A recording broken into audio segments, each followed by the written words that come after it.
Estamos poniendo la mañana en camino, estamos escuchando la música de Amy Winehouse.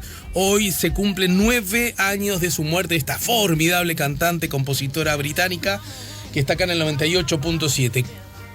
Notable, formidable, también está en el 98.7. Daniel Giaschetti, buen día, bienvenido. ¿Qué tal? ¿Cómo estás, Alejandro? ¿Cómo te llevas, Dani, con la música de Amy Winehouse? Bueno, no la tenés tanto. No la tengo tanto, pero me gusta. Algunas canciones las consigo reconocer. Y el estilo me gusta mucho. Hay como un color de voz ahí, ¿no? Muy soul, ¿no? Muy, sí. Muy en la línea de la música negra del sur de Estados Unidos. Me gusta mucho, sí. Bien, vamos arriba. Entonces estamos bien con la propuesta musical. Bueno, tenemos un manojo que casi podríamos decir que es infinito de asuntos sobre los cuales con vos poder conversar. Arrancaste en el programa de TV Ciudad. ¿Estás allí en forma estable? Porque yo todavía no te he visto, pero bueno, sí, te he visto por redes. Soy un panelista, pero a diferencia de otros programas, viste que La Letra Chica es bastante peculiar.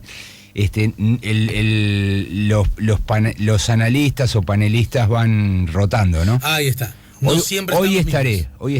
Hoy vas a estar. Vamos a ¿Con qué tema? Ya anticipalo. Es el tema de la fiscalía, ¿no? Y de los cuestionamientos de cabildo abierto.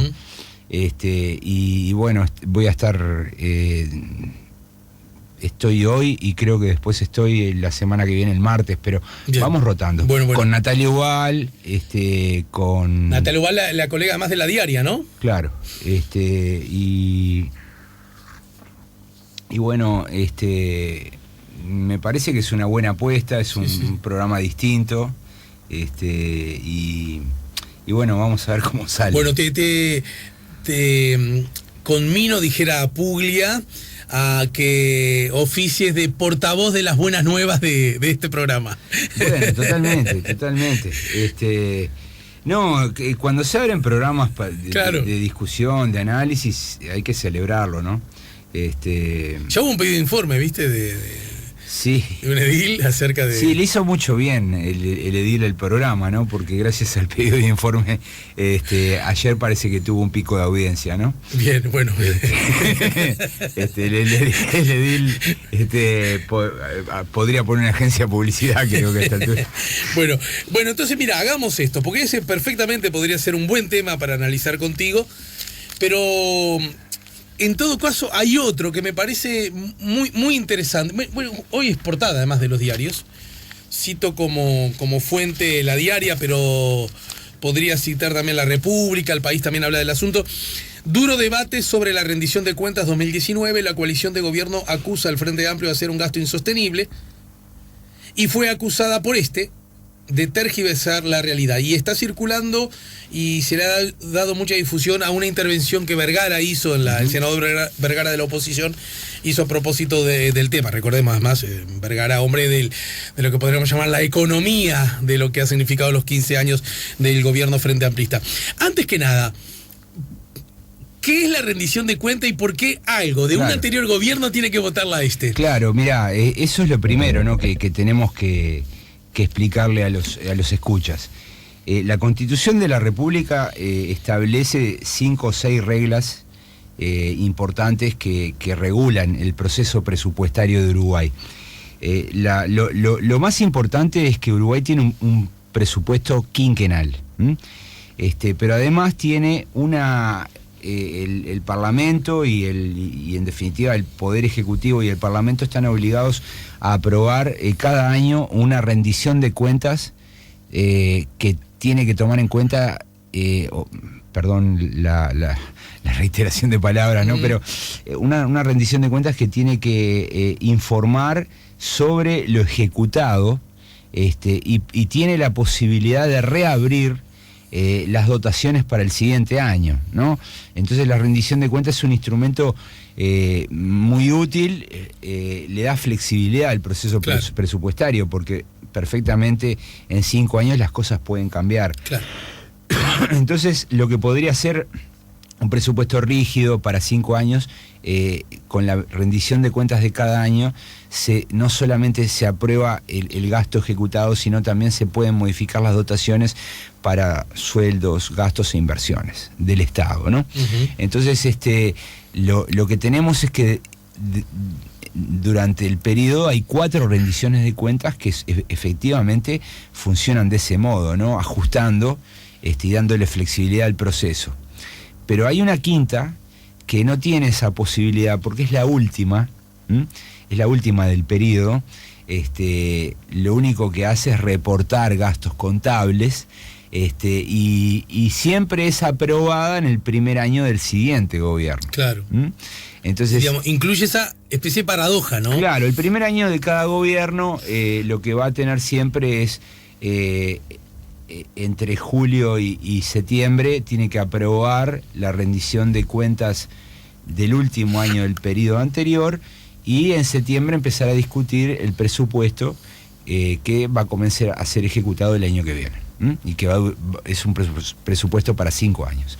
Entonces, yo diría, esta rendición de cuentas es la menos importante de todas, de las 5, porque no permite abrir gastos, porque en realidad el gasto ya está determinado y es el último. Entonces, lo que ocurre normalmente es que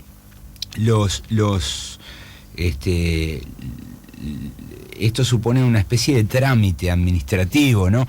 No es exactamente un trámite administrativo, pero normalmente son leyes que se aprueban rápidamente y sin grandes problemas. Hay algo que igual, de todos modos, no termino de entender, y es lo siguiente. ¿Qué necesidad hay de tratar, aprobando o no, una rendición de cuentas el mismo año en el que se va a elaborar un nuevo presupuesto? Bueno, no, lo que ocurre es que el presupuesto vigente es el del 2015.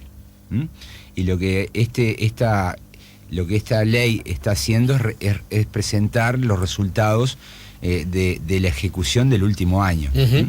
Entonces, en cierto modo, lo que hace la ley es informarle a la ciudadanía cómo se gastaron los dineros, ¿no? Bien. ¿Y qué ha pasado históricamente cada 5 años con relación a esto? No pasaba nada, o sea, se pasaban estas leyes. Mira, lo interesante es mirar los casos en los cuales el gobierno cambió. Claro. Los casos de alternancia. Entonces, por ejemplo, en 1990, fíjate que el presidente era Lacalle. La ley correspondía a un gobierno colorado, y lo que tenés es que, bueno, se votó por unanimidad. La siguiente... Ahí me quiero detener un segundo. Si vamos a los archivos, seguramente sabemos qué dijo cada uno, los de la registro taquigráfico y también los diarios de sesiones de prensa muestran, ¿no? Claramente que, bueno, obviamente que había discrepancias. Eso. Pero como es no significa que todos dijeron, qué bien los colorados, qué bien que estuvieron. No. Es como una cosa de decir, bueno, salgamos de esto. Es que lo que estás aprobando es como una especie de no encuentro otro concepto más claro que decir es un estado contable, un resultado de ejecución, donde, bueno, aparece cuánto se gastó, cuánto se recaudó y cuánto quedó, ¿no?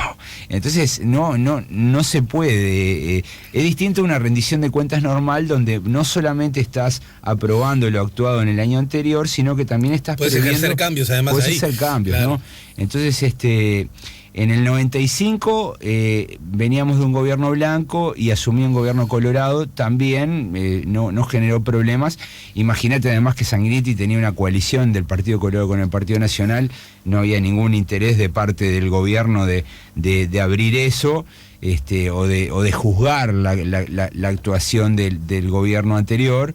Y bueno, fue votado por 22 votos en 30, una cosa así. Es probable que algunos del Frente Amplio no votaron aquello, entonces... El Frente Amplio no lo votó. Ajá. Pero bueno, hubo ahí votos del Nuevo Espacio, creo, ¿no? Sí, los votos del Nuevo Espacio.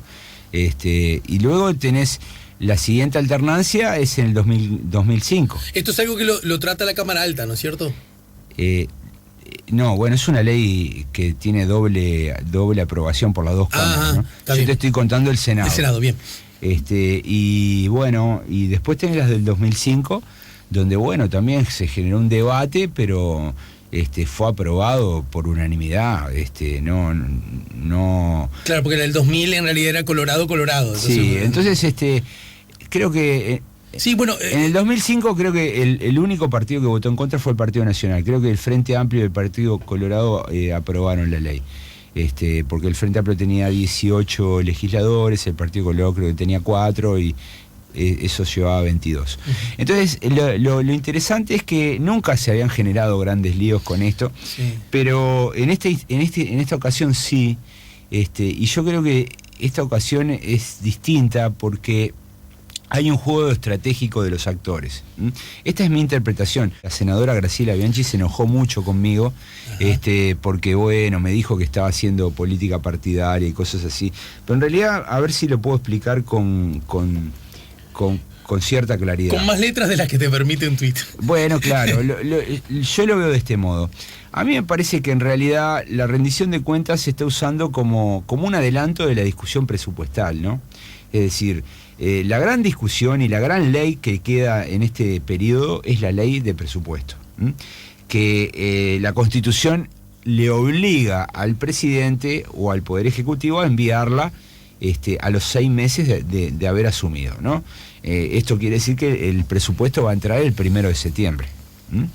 Ese presupuesto ya está anunciado, no solamente por los compromisos de campaña, sino también porque, bueno, en reiteradas ocasiones las autoridades económicas han ido adelantando, ¿no? Va a ser un presupuesto austero, con recortes al gasto público.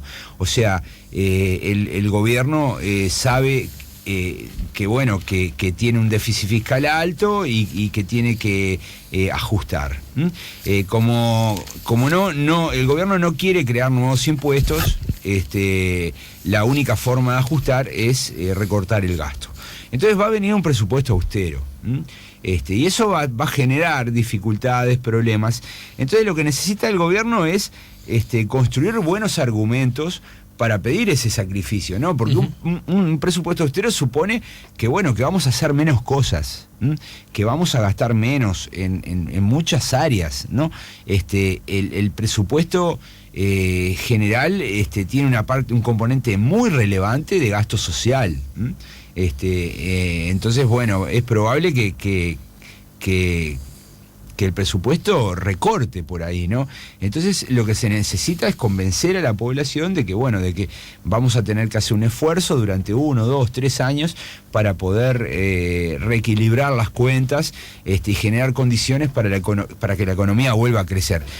Para construir esa argumentación, bueno, lo que el gobierno necesita es dejarle claro a la ciudadanía de que existe buenas razones para todo esto, ¿no? Claro. Es decir, un diagnóstico, y yo creo que lo que se hizo es empezar a machacar y a explicar ese diagnóstico en esta rendición de cuentas. Se eligió o se seleccionó esta instancia para hacer eso, ¿no?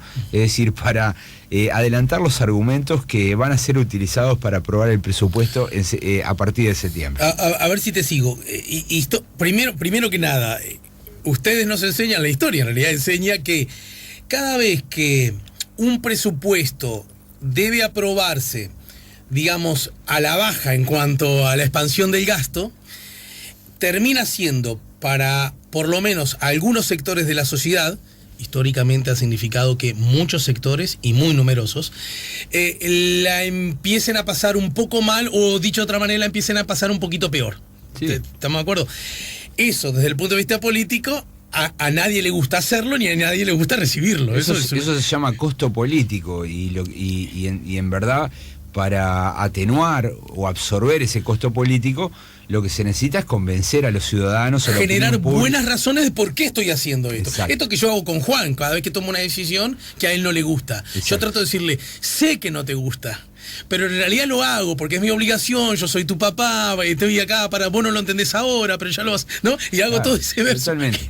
Entonces, él se calienta igual, te voy a decir, ¿no? Bueno, sí, pero me parece. Pero está bien, los gobiernos tienen que hacerlo. Esa es un poco la idea. Entonces, lo que ocurrió ayer fue que tuvimos una discusión muy, muy fuerte, porque el diagnóstico que está construyendo el gobierno y al cual el senador Mario Vergara denomina relato, a mí no me gusta mucho la palabra relato, es una palabra importada de de la política argentina, ¿no? Como el de Grieta, por ejemplo. Claro, la política argentina genera todo el tiempo conceptos que bueno, lentamente comienzan a ser absorbidos por la política uruguaya. A mí me preocupa un poco, ¿no? No, pero Dani, vos... Chicana, grieta... Dani, vos, más que alguien que yo quiero y admiro, que las dos cosas, sos casi como un hermano de la vida. Te quiero decir, esa es la historia del Uruguay. Chupar cosas que se hacen en Argentina. Voces, palabras, conductas, comportamientos. En política no. En política. Vos decís que, lo que te preocupa no. Como novedad es que estaría incursionando en la arena política. Claro, lo que sucede es algo obvio, es que ahora... Tal vez nunca en la historia, y eso tiene que ver con la revolución tecnológica, la revolución de los medios de comunicación, nunca estuvimos tan expuestos a ellos, ¿no? Es decir, están por todos lados, vemos todos los canales. Nosotros crecimos viendo repetición de programas en nuestros canales. Sí. Ahora la gente ve directamente los canales de ellos, ¿no? No tenemos que prender ni Canal 4, ni el 10, ni el 2 para que pasen el enlatado, sino que directamente vemos los canales. Entonces estamos muy expuestos. Dijiste, vemos todos los canales. No todos necesariamente vemos ni siempre. Hay algunos que se ven más que otros, ¿no? No, está bien, pero bueno, fue una... Pongamos que las dos grandes usinas que son TN y C5N están ahí, ¿no? TN, no sé, no me animo a decir. TN lo tenés abierto en cualquier cable, en cualquier opción básica. C5N creo que sí pagas un poquito más. Ah, mirá. Está bien, bueno. Pero lo cierto es que esos términos están entrando. Sí, es verdad. Y el de regla, bueno, está, pero entonces, más allá de eso, digamos, ¿qué es lo que dice Vergara? Sigamos un poco más con el gobierno. El gobierno lo que está planteando es que, bueno, es que los resultados que recibe son malos. Básicamente déficit fiscal, inflación alta, y algunos indicadores sociales deteriorados, como la cifra de desocupación, y bueno, todo esto se agrava con el COVID-19, ¿no? Y con las medidas que se tuvieron que tomar en virtud de la pandemia. Entonces, la respuesta a ese diagnóstico es la que da Vergara, también la dio Lesker. Yo ayer escuché una parte bastante larga de la sesión. Lo pongo bajito y sigo haciendo cosas, pero bueno, puedo prestar atención a algunas intervenciones, y el argumento del Frente Amplio es, bueno, miren ustedes... Además, las intervenciones ahora se pueden escuchar también, otro de los cambios, ¿no? YouTube, claro. No, es maravilloso. Pero lo interesante de esto es que, bueno, es que la crítica es... Que es, digamos, metodológica en cierto modo, ¿no? Lo que le dice el Frente Amplio al gobierno es: ustedes están siendo caprichosos en cómo presentan los datos. En algunos casos, sobre algunas políticas, ustedes hablan del 2019, sobre otras hablan del periodo 2015-2020, y nunca miran el contexto, el mundo, ¿no? No miran, tampoco miran la región. Entonces, ahí hay una discusión, una discusión sobre los diagnósticos de la economía, ¿no? Es decir, el Frente Amplio dice que no está tan mal, que hay fortalezas, y el gobierno dice que estamos horribles, ¿no? El Frente Amplio incluso le dice al gobierno que es un tanto hipócrita, porque a los inversores internacionales les presentó un documento donde dice: miren que Uruguay está fenómeno en esto. Y bueno, y todos esos supuestos logros tienen que ver con... Bueno, una trazabilidad puede ser muy larga en algunos casos, pero algunas que son hijas directas del Frente Amplio, ¿no? Sí, a ver, lo que a mí me parece, y esta es mi opinión personal, yo creo que los dos tienen una parte de razón. Seguramente. Y eso es lo interesante. O sea, el Frente Amplio tiene mucha razón en esta acusación de que el gobierno tiene un doble relato, ¿no? Dos discursos, uno para los inversores y otro para los ciudadanos. En uno Uruguay parece un paraíso, en otro Uruguay parece un país hecho pedazos. Y me parece que el gobierno tiene razón cuando dice, bueno, en verdad acá hay cuestiones que no podemos seguir esperando, ¿no? No podemos seguir tirándolas para adelante, ¿no? Tenemos una cuestión vinculada al déficit que se debe tomar. Hay que pensar que cuando llegó la pandemia, el déficit fiscal estaba casi en 5%. Y bueno, eso evidentemente era un problema. Uruguay necesitaba, yo creo que el Frente Amplio también compartía esta idea, estar en el entorno del 3% de déficit. No solo lo... O sea, había dos puntos que combatir. Pero que el propio Frente Amplio trató de hacerlo en su gestión, solo que no le salió. ¿Te acuerdas cuando la famosa consolidación fiscal de Astor? No, lo que pasa es que el Frente Amplio pensaba que la economía iba a crecer más. Al crecer más, recaudás más y el déficit se te achica. Pero en realidad, el Frente Amplio en campaña electoral reconoció que había que bajarlo y se habló, por ejemplo, de manera muy fuerte en que parte de ese achique podía ser una reforma de la caja militar, ¿no? O del servicio de prestaciones de las Fuerzas Armadas, ¿no? Estuvo Mieres el otro día y... Eso es un punto del déficit, por ejemplo. Porque está el famoso relato, no, que el déficit de nuestros países, el de nuestro país, tiene que ver de pronto con políticas más o menos acertadas, pero después está el famoso que le llaman el déficit estructural, quiero decir, que tiene que ver con estructuras, de que gobierna quien gobierne, porque vos los sueldos los tenés que pagar, las jubilaciones las tenés que pagar, etcétera, etcétera. Sí. Y en ese sentido, la reforma de la seguridad social, 2 palabras, hablamos con Mieres del tema, le pregunté en qué medida ese cambio que seguramente se va a procesar en la seguridad social, ¿incluye o no incluye a la caja militar, que es el asunto ese del cual nadie habla, ¿no es cierto? Sí. Bueno... O del que no se habla tanto a pesar de que implica un gran actor del déficit. Yo creo que si no incluye la caja militar es una discusión limitada, ¿no? Porque una parte importante del déficit lo está generando hoy la caja militar, ¿no? Te propongo ir a una pausa y quiero que me contestes esta pregunta desde la perspectiva estrictamente de la lógica política. Creo que lo insinuaste recién. Fenómeno.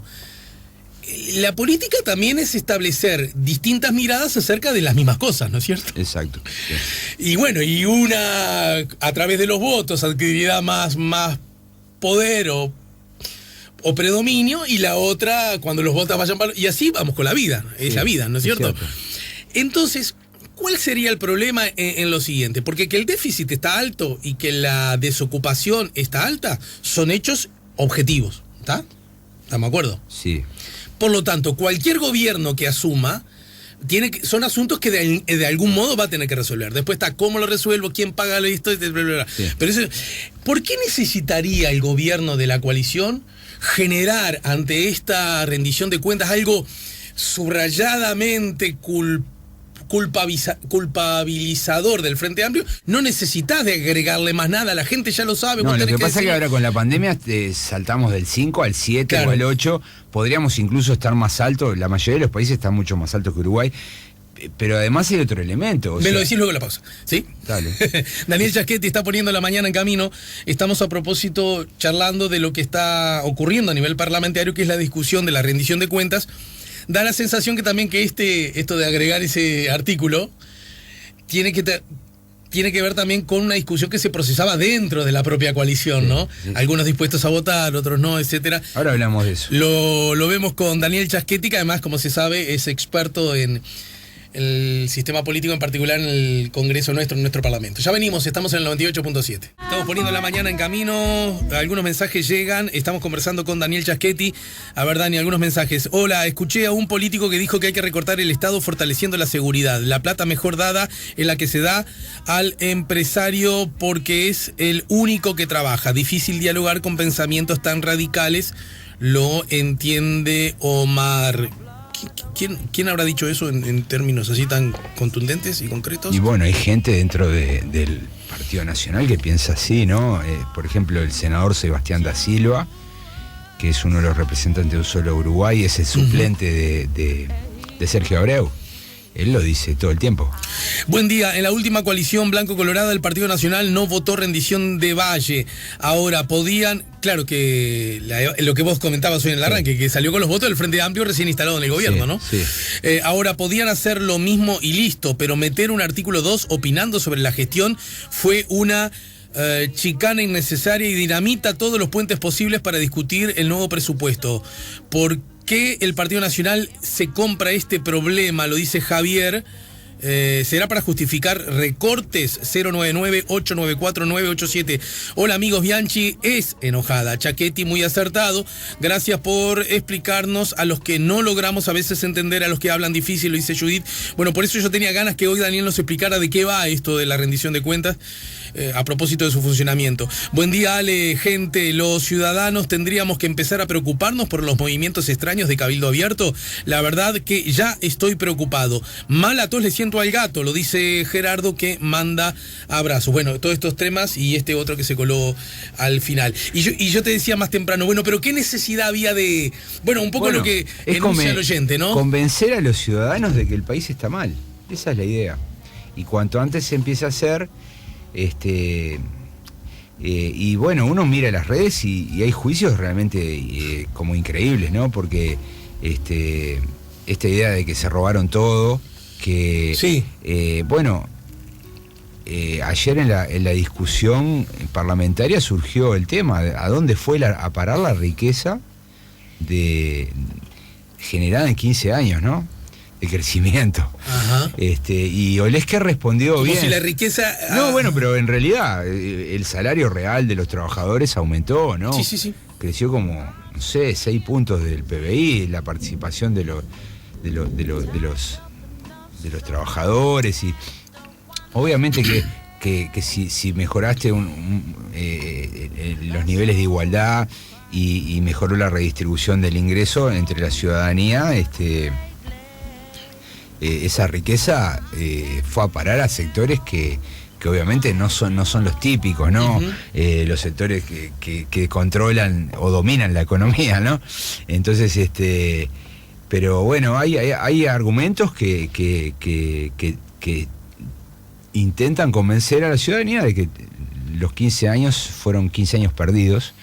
¿Te acordás de aquel relato argentino, la década perdida, ¿no? Claro. Que era, digamos, los opositores a los Kirchner hablaban de la década perdida. Y bueno, esto es un poco así, ¿no? Entonces, esto permite atenuar costos porque se van a tener que tomar decisiones difíciles. O sea, el país que se viene es un país complicado, que no va a tener nada que ver con el que vivimos en los últimos 15 años. Va a ser más parecido a los 90, porque bueno, lo que vamos a tener es un periodo de recortes, y va a haber mucha lucha callejera, muchos sindicatos movilizados, porque va a haber pérdida del salario real, pérdida de beneficios, ¿no? Eso es sin duda, y para poder implementar esas medidas desagradables se necesita convencer a la gente de que por un periodo hay que ajustarse el cinturón, ¿no? Uh-huh. Es un poco... en medio de todo esto pasó, en realidad, algunas semanas antes, algo interesante sobre lo cual no hablé contigo, y hubo un acuerdo entre el Ministerio de Trabajo por un lado, empresarios y trabajadores por otros, a propósito de, advirtiendo que la situación era complicada, los trabajadores diciendo, bueno, está bien, quizás no es el momento para exigir aumentos de salario, alcanza con que de pronto no perdamos tanto, aunque algo se va a perder, en aras de no perjudicar la ocupación, ¿no? Es decir, exacto, no generar nuevos desocupados. Lo digo porque también el sistema tiene capacidad y los distintos actores del sistema, de reacción medianamente madura, cada uno abrazado a sus banderas, pero madura al fin, de saber ponerse a la altura de las circunstancias, ¿no? Sí, bueno, pero a nivel público, por ejemplo, las cosas son más rígidas, ¿no? Porque las partidas que son votadas para salarios, no se pueden incrementar con transferencias de otros rubros, ¿no? Es más complicado. Entonces, me parece que los consejos de salario a nivel privado tienen otro margen, ¿no? Incluso, porque la economía puede ir variando, pero a nivel de los presupuestos públicos hay que esperar a la siguiente rendición de cuentas para generar modificaciones, ¿no? Entonces, yo lo que veo es que vamos a tener momentos complicados, ¿no? Y además porque la recuperación de fuentes laborales va a ser muy lenta. Muy lenta, sí. Y condicionada al tipo de empleo que se vaya creando, ¿no? y la calificación de las personas, ¿no? Eso va a pesar mucho. Pero en ese contexto hay algo que todavía no termino de entender, por lo menos desde la lógica política, y es, se viene la rendición de cuentas, fenómeno. Se viene el presupuesto. No, pero quiero decir, ante esto, ¿qué pasó? La rendición de cuentas es adelantar la discusión presupuestaria. Ahí está. Vos pensás que es como una especie de, como cuando antes íbamos al fútbol y estaba la reserva. Es como algo previo a lo que va a ocurrir. Estoy aprontando, para mí es una decisión inteligente de la coalición, porque en realidad lo que está haciendo es como que un ajedrecista, ¿no? Mueve con las blancas y hace una primera movida diciendo, bueno, a mí me interesa utilizar esta instancia para empezar a discutir esto. ¿Y por qué no votarla en contra entonces? Justamente para subrayar eso de que lo que hicieron los anteriores estuvo todo mal, a tal punto que no te voto en la rendición. No tengo los detalles, pero conozco el resultado final, ¿no? Es decir, a ver, primero, desde 1997 perdón, no sé si es 97 o 93, eso lo voy a dejar en suspenso. El año, yo después en todo caso te lo confirmo. Desde los años 90 se inventó, se creó esta idea de pasar las rendiciones de cuenta con un artículo único y gasto cero, ¿no? El famoso gasto cero. Es una forma de evitar que el Parlamento modifique y aumente costos, ¿no? Y bueno, esta práctica de artículo único, en general el Frente Amplio no la utilizó. El Frente Amplio mandaba las rendiciones de cuentas enteras, algunas eran muy largas incluso, y bueno, porque eso confiaba en su mayoría parlamentaria, ¿no? Pero bueno, acá aparece una rendición de cuentas con un único artículo que lo que dice es: apruébese la rendición de cuentas con estos resultados y listo. Ese artículo fue votado por todos, salió por unanimidad, 28 en 28. El problema fue el segundo artículo, porque el segundo artículo es un artículo que lo que hace es interpretar los resultados. Y eso es algo que en la técnica legislativa es algo altamente desaconsejable, ¿no? Escribir artículos de esa naturaleza. Es un artículo con un contenido político, o sea, no contribuye en nada a las características o estructuras de la ley. Perfectamente lo que dice el segundo artículo podría haber estado en la exposición de motivos. Y eso es fue un punto de fricción anoche, ayer durante toda la sesión, porque el Frente Amplio lo observó como una jugada innecesaria y una mala práctica legislativa. Y bueno, y yo creo que el Partido Nacional encontró esta solución porque era la que permitía que toda la coalición votara unida. No tengo los detalles de quiénes eran los que no iban a votar, los que no querían votar en contra, digamos. Los que estaban dispuestos a aprobar, ¿no? Porque acá ¿qué sucedía? Por eso, a aprobar.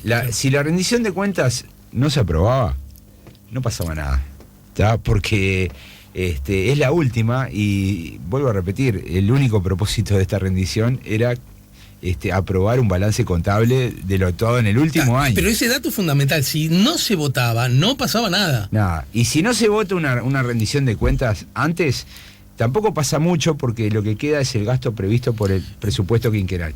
Como el presupuesto quinquenal del 2015 ya venció, porque estamos ejecutando el último año, en verdad no tiene ninguna razón ni ningún sentido discutir algo que lo único que dice es, bueno, se ejecutó esto. Es decir, no tiene ningún sentido discutir los contenidos, porque los números son los números, son los que es como cualquier empresa, un contador cierra los números. No podemos decir, no, ese 9 no me parece un 9, me parece un 7. Eso no se puede discutir. Se puede discutir sí de política y por qué llegamos a esos resultados. Y eso es lo que sucede en las sesiones. Ahora, escribirlo en un artículo, como si fuera un artículo normativo, claro, ¿no? Escribirlo en un número. Es un lío. Y eso me parece a mí que el Partido Nacional no quería votarla. Pero para eso necesitaba que toda la coalición lo acompañara. El Frente Amplio le iba a votar, obviamente. Era el resultado de su gestión. Entonces, el Frente Amplio tiene 13 senadores. Con 3 más aprobaba la rendición de cuentas. Entonces, yo no sé si no podría haberse dado el caso de que el Partido Colorado o Cabildo estuviese dispuesto también a votarla, y eso hubiera generado bueno, una derrota del Partido Nacional, una aprobación de la rendición de cuentas, y bueno, esa negociación hay que reconstruirla, hay que preguntarle a los actores, pero lo que me imagino fue que el segundo artículo es lo que permitió mantener unido a toda la coalición, ¿no? Para terminar, Astori, luego de recuperarse de su salud, volvió, ¿no? Con alguna entrevista hace exactamente una semana y poco en un nuevo suplemento económico de La Diaria, ¿no es cierto? Y dijo, palabras más, palabras menos, no encuentro ahora la cita textual, el gobierno no se ha dado cuenta que ha ganado las elecciones, algo así, ¿no? Como que sigue la lógica. Eso puede responder a esa lógica que vos decías. ¿Necesita todavía el gobierno, porque todavía no llegó el presupuesto, seguir insistiendo en que las cosas que están mal es por culpa de los anteriores para poder justificar sus próximos pasos? Y sin duda, pero no solo ahora. Va a tener que seguir haciendo esto durante mucho tiempo, años, Alejandro, porque el país no va a volver a estar bien a la brevedad. ¿Se entiende? Sí, claro. Los resultados en materia de indicadores sociales, recuperación de empleo, va a tardar mucho tiempo. Entonces, el gobierno me parece que va a apelar a dos argumentos. Uno, la herencia maldita del Frente Amplio, y otro, la pandemia, ¿no? Uh-huh. Y eso va a estar presente en los próximos años. Es más, yo no sé si no vamos a estar más de una década hablando de esto, ¿no? Por eso es tan relevante estas discusiones, ¿no? Porque son dos lógicas diferentes que se ofrecieron ayer, ¿no? Miremos, yo qué sé, dos economistas, ¿no? Vergara y Botana, y uno los escucha y están hablando de dos cosas distintas, ¿no? Cosas distintas, ayer en el Senado. Entonces me parece a mí que bueno, que en realidad, ¿cómo se resuelve esto? Esto lo resuelven los ciudadanos. De todas maneras, cuando votan, ¿no? Claro. Ahora en septiembre va a haber una votación, capaz que esto influye, no sé si va a influir, pero en 5 años habrá una nueva elección y bueno, la gente estará diciéndole al sistema político, bueno, en verdad tenía razón o tenía razón el otro. O sea, mientras tanto es una lucha por convencer a las personas, ¿no? Convencerlos de que las cosas son de un determinado modo, ¿no? Hoy vas a estar en TV Ciudad y vas a hablar de este tema, pero viste que un oyente en el final, casi como un telegrama, Dani, dice, ¿debería preocuparme por cosas que está protagonizando Cabildo Abierto? Dijo un oyente, ¿no? Cabildo Abierto es un partido nuevo que conocemos poco, que es bastante desleal con el gobierno, le ha generado problemas todo el tiempo, que además en su interna hay distintas corrientes, que el pegamento de Cabildo Abierto es Manini, es un partido personalista, pero adentro hay corrientes, y bueno, no sabemos mucho. A mí me preocupa bastante, porque bueno, uno cree que lo puede controlar el Partido Nacional y el Partido Colorado, como que están bajo su tutoría o responsabilidad, pero tiene suficiente poder de chantaje, ¿no? Entonces, si Cabildo Abierto no le da los votos, el gobierno no puede aprobar ninguna ley. Debería apelar al Frente Amplio para aprobar leyes. Uh-huh. Entonces, el poder de punición que tiene Cabildo es alto. Entonces, bueno, muchas de las opiniones o visiones que tiene Cabildo son de derecha o de extrema derecha, ¿no? Entonces, es algo que no lo habíamos visto por décadas en Uruguay. Uh-huh. Y tenemos que vivir con esto. Bien. Bueno, Daniel, gracias por el tiempo, como siempre, y nos reencontramos más temprano que tarde, ¿sí? Dale, gracias. Seguí con tus actividades ahí, el Zoom intenso ese que tenés por ahí a mano. Dale. Y saludos a la familia. Daniel Chaschetti, el doctor en ciencia política, investigador y docente, nos ayudó a poner la mañana en camino. Estamos en el 98.7. Ya volvemos con La Mañana en Camino.